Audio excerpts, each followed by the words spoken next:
আরে কি গো, আর কতক্ষণ লাগবে? খুব জোর খিদে পেয়েছে আমার। আরে দিচ্ছি, দাঁড়াও না। একে তো দেরি করে আসো, তার উপরে অর্ডারের পর অর্ডার দিয়ে যাও।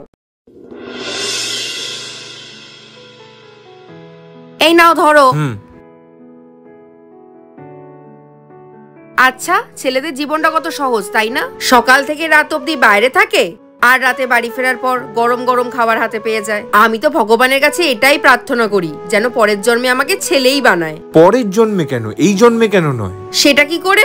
কালকে থেকে কাজে বেরাও। এত তাড়াতাড়ি আমি কোথায় কাজ পাবো? আচ্ছা ধরো তুমি চাকরি পেয়েও গেলে, আর তোমার মায়না 1,00,000 টাকা। তুমি ওই টাকাগুলো দিয়ে সবার প্রথমে কি করবে? আমি না সবার প্রথমে একটা আইফোন কিনবো, আর তারপরে অনেক অনেক অনেক জামা কাপড় কিনবো, আর সব থেকে বড় বিউটি পার্লারে গিয়ে নিজের মেকওভার করাবো। আচ্ছা আমার কথা ছাড়ো, তোমার 1,00,000 টাকা স্যালারি হলে তুমি কি করবে? আমি সবার প্রথমে মা বাবার ওষুধগুলো কিনে দেবো।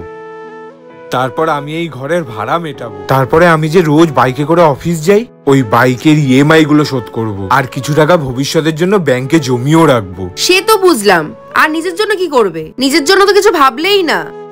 এটাই তো সব থেকে বড় পার্থক্য একটা মেয়ের ইনকামে আর একটা ছেলের ইনকামে।